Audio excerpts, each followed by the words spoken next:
I'm Damon Zell, and it's time for your Eve Echoes Weekly News Update, where we'll be diving into all the happenings of the week. But first, if you can tag that subscribe button and ring that bell, then you too can stay up to date with everything that this channel has to offer.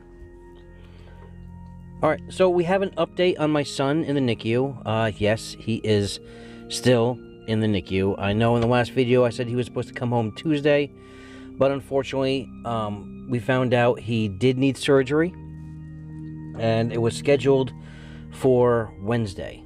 And then, since it was scheduled for Wednesday, they were going to keep him and then release him on Thursday.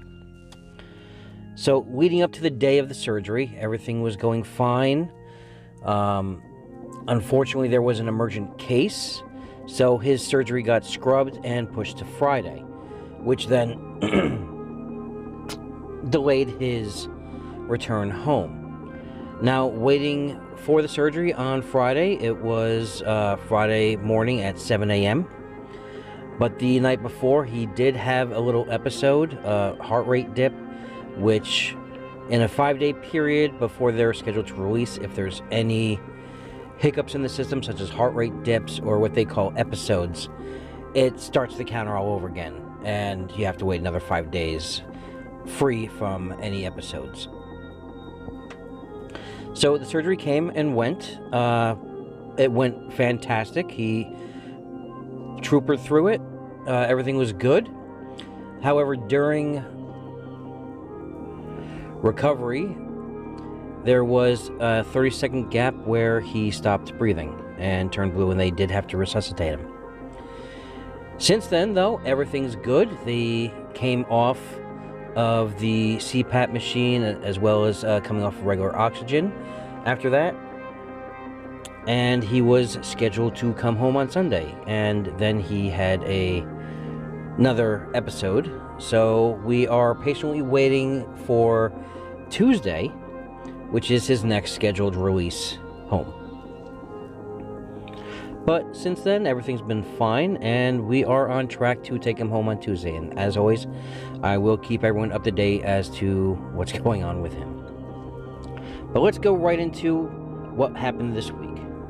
First, let's take a look at the SOV map. Again, another big shakeup in the SOV map since the last episode, with the Allied forces pushing a major offensive against the Southern Coalition. Let's see what was gained and lost over this past week. Keep in mind that this map has been generated for the dates of the 10th through the 17th and does not reflect the loss of SOV since then. To check up-to-date maps on a day-to-day basis, please check out Exekiel's GitHub in the description below. So we have Warp, gained and lost one system. ACR gained one system inside Amencia. The Providence Coalition gained one system. Void gained and lost one system. The Golden Horde, according to this map, lost 3 systems. Pantheon gained one system. The Silent Federation gained 2 systems. Win by Virtue lost 2 systems. And the QC lost 1 system. Now for your Plex market report. Last week we saw an all-time high of 1.7 million per Plex. However, the price action started to trade downwards to a 1.4 million before climbing back up to a previous level of resistance at 1.5 million per Plex. Hope everyone bought some on the dip. The Allied forces against the Southern Coalition have been taking the fight to them as they claim 11 SOV-bearing citadels between the fighting in the north and the south. The offensive ever pushes forward in the north as the Silent Federation and the Southern Veil Coalition take down 4 citadels this week, placed several more into structure, and took down the FFA home outpost. Ineffective fleets were assembled for a defense of these structures, as Fireflies have not mounted the same kind of defense that they did weeks ago for the initial structure timer of 6-Tech 05GY. One claim states that even with 2-to-1 against Silent, the Firefly fleets could not defend or slow down the forces of the Silent Federation and the Southern Veil Coalition. I am also told through Win by Virtue sources that there were no CTAs called and no Firefly America pilots could be found in these downed systems. These specific citadels belong to Fireflies proper, with 3 kills in Branch and the other in Tenal for a combined total of 85 billion ISK destroyed in structures alone, not taking into account the decimated fleets even when assembled for defense. The Silent Federation established a forward beachhead in Branch at XM to continue the push Win by Virtue out of the region. Just this weekend, Silent Forces were able to not only destroy 2 more Citadels in Branch, pushing Fireflies back into Tenal, but also secured the kill of KOW's home outpost within Tenal at ZK. It is evident that a change in tactics must be found, otherwise they will buckle under the weight of the Silent Federation's might. In an exclusive announcement, the Southern Veil Coalition leadership has told me to cut down the confusion. They have been rebranded to the Veil Coalition, and they have officially joined the Silent Federation. Now, for those of you who are confused, the Silent Federation is a consolidated coalition of allies to the Silent Alliance who work as one unified force. Each member of the Federation keeps its unique individuality while being a part of the collective whole, but they are not the Silent Alliance. I just wanted to get that distinction out there. When asked for a reasoning for the joining of the Federation, I was told that it was because they've been honest and to their word to the TVC. Our prior longest ally, the Golden Horde, since October, informed us in a voice meeting with the internal council of the Golden Horde that they will betray us in a blink of an eye if we do not do exactly what they want or what the GHA vision is, alongside bluing and giving support to Fireflies America over the Golden Horde, wanting to blue botting alliances, losing our trust and support as we do not stand for backstabbing and drama. Now, I reached out to KOW, the head of Fireflies America, on the confusing comments I've been receiving within the last week's update. Multiple comments have been posted about why Fireflies America would even be at a Fireflies Station Defense, which made me scratch my head, seeing as always I thought the Firefly America was part of Fireflies, just their English-speaking wing. I asked flat out, is Fireflies America affiliated with Fireflies? KOW replies, we are affiliated, yes, but as a sister state. We have always had our own way and greatly love working with our Firefly friends. But to say FFA is part of FF, the same way every member state works in other alliances, is a misstep.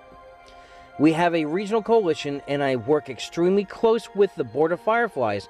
I even speak for them when it comes to international matters. But at the end of the day, we are 2 completely separate things that share mutual goals and living space. The language barrier has made sure of that. And we support Fireflies in any action they call us for. The leader of the coalition, Winter, has been a perfect host, and I have nothing but good things to say. But other than sharing common causes and diplomatic efforts, Fireflies America has always been treated as its own thing that lives beside the Firefly main lines. I had to ask, because of this separate distinction, were any CTAs called for a coalition defense of those structures? KOW responds, no, the mainline made no request for support for any timer within the last week. Are there any words you would like issued to your adversaries in this grand war, or any statement in general that Fireflies America would like issued? I asked him. KOW says, this war has gone well beyond reasonable. The toxic nature of the targeted attacks against myself and my members on social media is well beyond the pale. Space wars are fun and stuff, but this isn't some grand war. This is the very toxic game state I have fought against my entire career. It's disappointing to see, but it is what it is. I call it a grand war because 90% of Null is fighting each other, and it seems there are 2 sides to this war. I would like to clarify, this coalition here in the north is Win by Virtue, right? KOW replies, as was named by Winter, yes, I'm fairly certain it is. I continue, due to the momentum this week shifting, I had to ask, do you find the coalition is on the back foot currently in this war? Will there be an offensive push by Win by Virtue? KOW replies, that's not my place to say. As for strategy and war planning has always been for someone else. I'm the guy they send to make friends. I had to follow up that response with, okay, In that instance, have diplomatic relations been tried to be re-established with Silent and the Veil Coalition to put an end to the war, or do you think currently there is no path to a diplomatic end of the war? KOW answers, Fireflies is a peace-first organization. True Beast's team has made overtures of peace for the removal of Fireflies America from the area, as True Beast has some kind of weird fetish for me. It's getting to the point of psychosis. We are always willing to sit across the table and find middle ground with anyone. Fireflies has long said the only way Fireflies America goes anywhere is of our own choosing, so as long as that's the selling point, it's going to be rough. I finished the interview with the rumor I heard earlier in the week that Fireflies America was thinking about going to the Merc route and become mercenaries for hire. Any truth to that rumor? KOW finishes with, anything is possible. However, we are extremely happy with our hosts. I have always said if I wasn't helping Fireflies with international diplomacy, that the Fireflies America strike teams are the best in the game, so it's completely possible with the level of pilots we have for that to be a thing. After the interview, I later found out that KOW has been banned from the Eve Echoes Reddit community. With a surprise internal message to its members, Fireflies is all but broken and abandoning its holdings. Rumors have been abound that Fireflies has quit the game and shifting towards these Chinese-only servers that have rumored to have been either on the horizon or close to launch. In my opinion, this does not look good for the Southern Coalition's forces, as there is nothing really in the north pinning Silent down from assisting in the south against the Horde and washing over the map like a rogue wave. As Silent pushes the Southern Coalition's northern arm out, the South Allied forces of Genesis and Pantheon continue to hammer the Southern Coalition in the form of 7 Citadels and multiple structure timers set this week. 1 from Warp, 1 from Void, 5 from the Golden Horde. That's not including capsular outpost kills. I would like to report on the fighting intensifying, however I've received reports of defense fleets looking on without engaging, and that's when the fleets can even be assembled. Such as the fight for YBR Tech XZ. The report I received was that the Pantheon Genesis fleet landed onto the defending fleet, and the Horde didn't take the fight, just warped off, leaving the Citadel kill uncontested. Next on the kill list was a Void Citadel anchoring, where they did take the fight, won in an engagement, lost another, and ultimately lost that Citadel. Allied forces would strike next in Cache, taking another uncontested station for a $15.7 billion price tag. The defensive fleet was perched 150 km off the Allied Nightmare, watching from a distance as that castle would crumble. A Warp Citadel would be next to fall under the offensive might of Pantheon and Genesis. Both sides collided, however Pantheon's Tornadoes would win the day, claiming this $15.7 billion station. Another fight for the grid occurred in N-Tech REAL for the defense of another Sov-bearing Citadel would leave the Horde fleet wiped out and another Sov point wiped off the map. To close out this week, or so I thought when first writing the script, they would also take down a Red 1 outpost in the Great Wildlands. In an epic round of fighting on Saturday, as 2 more Horde Citadels fell under the weight of the Pantheon and Genesis forces. The first fight of the day was on the LK Tech RJK against 2-to-1 odds against Allied forces. The Horde and its allies were there to make a stand. 350 Pantheon and Gen-Fed ships squared up against 700 Golden Horde, Void, ACR, and OG ships. The fleets collided and the bulk of the defensive fleet was wiped out, reshipped, and tried to defend again. The F1 fleet was half wiped and then fled the field. Local at the height of the fight hit 1,000, but as the fighting continued, dwindled down to 518. Pantheon reports losses of 60 cruisers, 10 battlecruisers, and 15 battleships, but reporting killing at least 400 of the defending fleet. Pantheon would win the day, killing the station worth 21.8 billion ISK. The day did not end there, as they raced to NIF Tech JE as the timer was ticking down. The hero of the day, besides the Logi, was a lone Raven pilot who flew in solo to the Citadel to stop the timer at 47 seconds. This Citadel would also eventually fall, giving the Allied forces another victory over the Southern Coalition. This Citadel, worth $21.7 billion, would be the cap on an extremely productive week for the Allied forces. However, even writing this for the third time, I am told on another Southern Coalition Citadel that will be attacked tonight. By the time this episode airs, that fight would have already taken place, and we'll cover it next week. Now, I said I would cover this next week. This is a re-edit. That station was killed, bringing the grand total of Golden Horde Citadels killed this week to 6. This station was $21.7 billion, and from what I'm told, that they did take the fight initially. The Pantheon and Genesis forces did battle the Golden Horde forces. They were able to kill a few battleships before they scattered. Now, they did rewind and come back and get hit, but Void and OG forces did warp in, I guess not realizing that the Golden Horde had already left, and were wiped out by the Pantheon fleet, who slowly glided into that blue bubble. Now, obviously, they're still tallying all the kill mails and the total ISK killed. I would love for the Allied forces to send me a combined, for the week, of all of these Citadel kills, ISK total of everything destroyed. So I guess I won't really be commenting on it next week, since we just covered it now. Let's get back on track.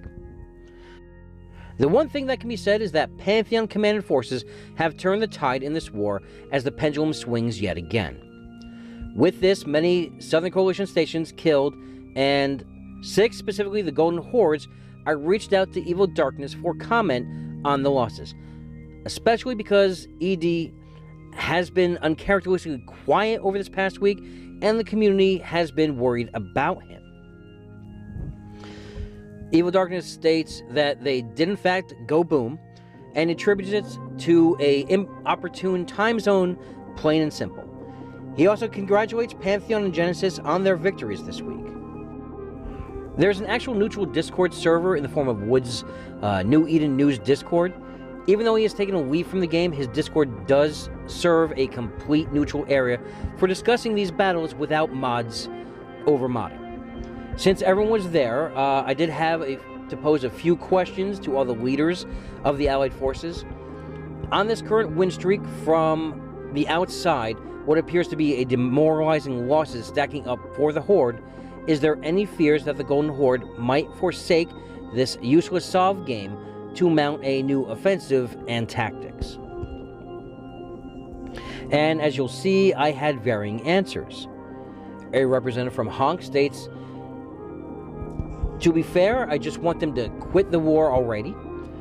And to be fair, half the focus on them is because of what some of their members posted in Reddit. I remember clearly Eve GD saying, WX is the best Citadel ever. Genesis is dead. We won.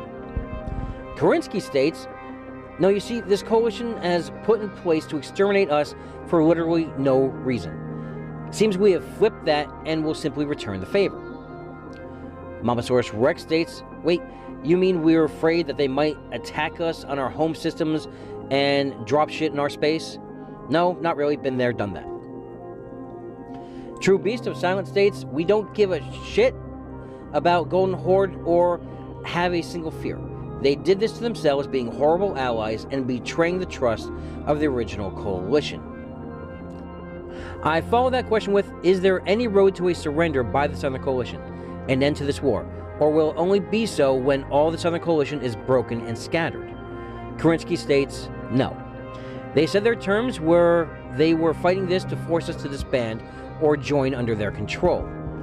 Mama states, looks at a piece of crap still in our space. Well, since they are the aggressors on us, I'd say stop constant aggression for no reason might be a good start. We aren't looking to wipe anyone out, it's the other way around. A Honk representative says, I think the war will end when they decide it should end. Mr. Pay to Win states that his official statement for me was, sometimes kids should stick to doing homework, not leading coalitions. As a side note, I would like to thank the community as a whole for giving me an extremely news-heavy week. I always enjoy more work. but I love you all. This week we say goodbye to a friend of the channel, SovereignRPG, who dropped a video this week detailing his reasons for leaving the game and the attributing reasons for his departure. I've known Sovereign since the beta, and little known fact, he actually got me interested in the content creator program and helped me get on board. Sovereign has been this community's pulse and super sleuth as he tracked down exploits, details of the game that others found tedious, and continually fought for the community behind the scenes as he lobbied for changes to stop the stagnant state of play. He also had the devs' ear, even though 9 times out of 10 they were deaf, but as he even says in his video, it's not truly the devs' fault, as other contributing factors are in play. However, bad decisions were made that brought us to where we are today. I will be coming out with a new unscripted talk variant of the show called Pod Sessions, and the first episode was recorded about a week and a half ago with Sovereign, where we talked about the current state of the game. And I felt we had caught lightning in a bottle as we had some great laughs and went off on wild tangents. Unfortunately, the audio recorded became corrupt and I could not salvage the 45-minute discussion. But that's the type of guy Sovereign was, as he just said, no problem, we can do it over. Regardless if you were a friend, a fan, or a hater, he will be missed within the community, as he is truly doing what anyone should do. This is a game, and it should be fun. It shouldn't feel like a job to get on and play, and once it does, you really should just put it down and do something you truly enjoy. Honk graced us all again this week with another volume of Honklights. That's right, all your popular propaganda and activities rolled out to enjoy when not logged in, blowing each other up. I know I've said this before in the past, and it still holds up to this day. Honk truly has top-notch propaganda and a trolling skill. A link to the 3rd issue will be in the description below for you to enjoy. Tahini's Black...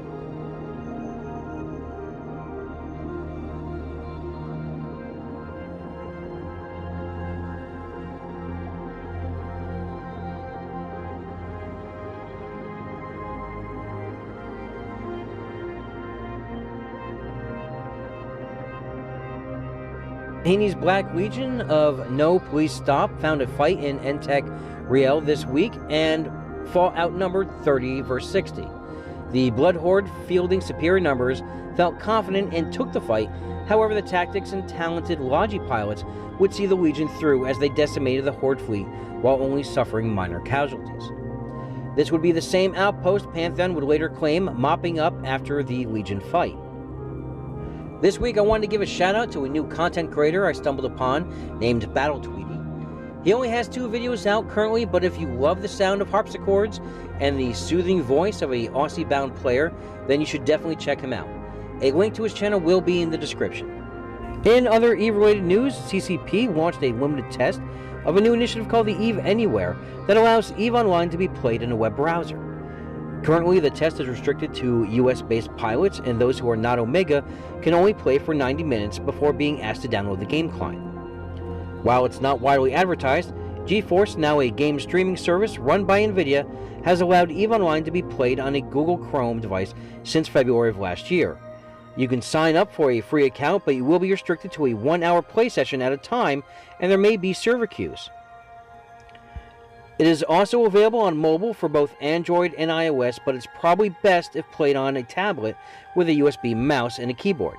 EVE Anywhere has also been reported to work on a phone, but the same applies. But really, if you're going to be playing EVE on a phone, you might as well just stick with this game here that we all love and play, EVE Echoes. Big Hills of the Week. We start this list off this week with 2 Macario kills by Genesis. Fun fact, both were from the same pilot, the same gate, within 2 days. One at 10.4 billion and the other for 10.3. No Please Stop claims 13 this week. A 10.4 billion Macario, a 18.7 billion Nightmare, a 13 billion Vindicator, a 11.3 billion Macario, an 18.8 billion Nightmare, a 16.5 billion Rattlesnake, a triple set of Macarios, all averaging around 10 billion ISK each, a 14.2 billion Nightmare, and another 3 Macarios, all around 10.3.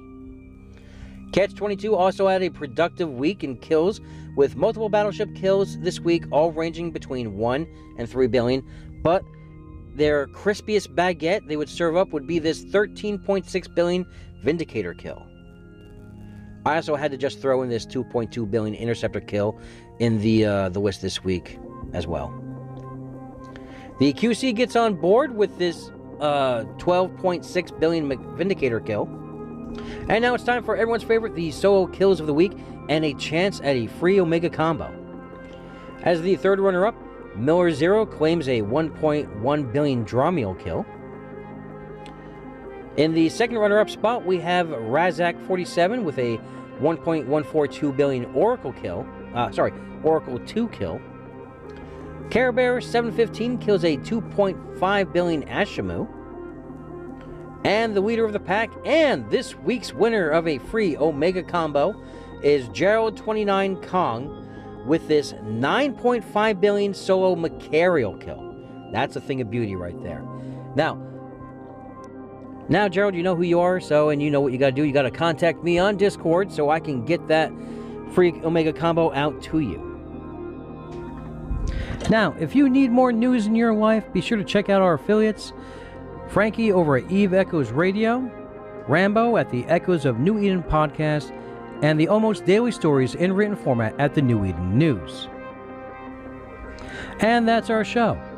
So, for me, have a great week, have a great weekend, fly safe, and remember, we're always one vision, one purpose, one front.